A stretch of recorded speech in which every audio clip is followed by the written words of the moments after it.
Hey, what's up, guys? Welcome to episode 2 of Pop or Flop. Today we're going to be going over Elijah Wood's latest horror film, Come to Daddy. What the fuck did I just watch? I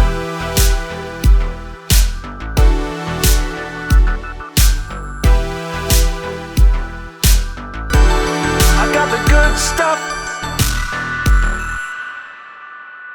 Guys, today we're going to be going over Come to Daddy, which is a very weird title and I feel very weird saying it. But nonetheless, I watched it.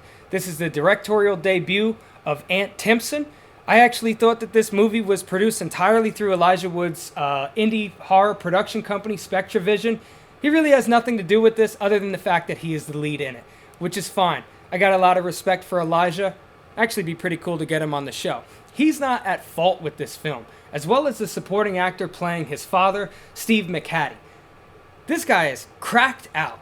I mean, he is the entire reason I watched the movie. For anybody that's seen the trailer, it seems like the entire film is going to rely on Elijah Wood as a weird young man that returns to his father's house to hopefully settle some undetermined squabble that he had with him years ago, which is all well and good. The problem with this movie is not Elijah Wood and the guy playing his father. They're actually the only thing I'm going to give a pass to.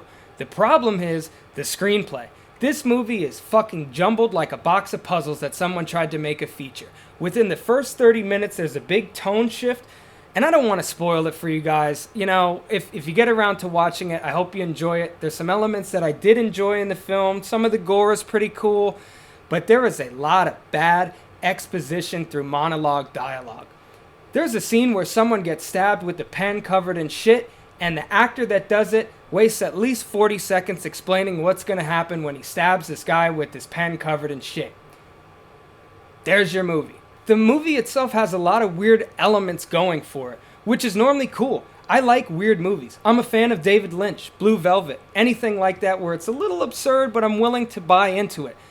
The problem with this movie is it does that 4 times, where it's not just weird to be a weird film. It's almost weird for weird's sake, where it's like, well, now we're going to do this because it's never been done before, right? Which isn't exactly always cool. I wish that somebody during the production of this film, whether the director or somebody, Elijah Wood, was like, we need to do a rewrite on this.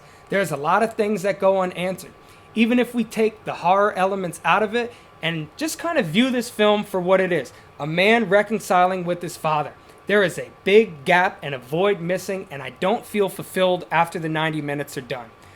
Again, I have a lot of respect for Elijah Wood. His production company's been doing a lot of awesome things since 2014's Cooties. He did recently Nicolas Cage's Mandy, and he actually played a producing hand in the Richard Stanley version of the H.P. Lovecraft movie Color Out of Space. And stick around, I'm going to review that sometime later this month. Sticking with this movie, Come to Daddy, please don't bother, don't rush to this film. If I could describe it in any metaphor, it would be Elijah Wood and Steve McHattie are like a steak dinner, where it's like, this looks pretty good. I wonder what the sides are going to be. And it's like, how about terrible monologue dialogue, shit that doesn't make sense, and oh yeah, a pen covered in feces. Why?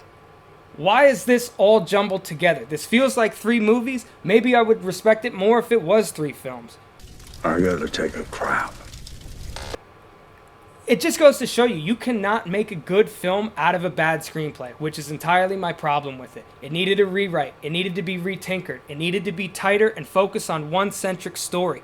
Literally at the 30-minute mark, everything is swept under the rug, a new movie is thrown in your lap, and it's like, I guess I'll run with this for another hour, but you don't even get the other hour to run with this film. Within another 30 minutes, there's another big tone shift. And it's just so jumbled. I wish I could say I enjoyed it. I wish the violence was so over the top and crazy and bloody that I was like, you have to see this scene. Frankly, that's the biggest disappointment. Is that at 90 minutes in a horror film, really couldn't name one scene that I would be like, you guys got to check it out.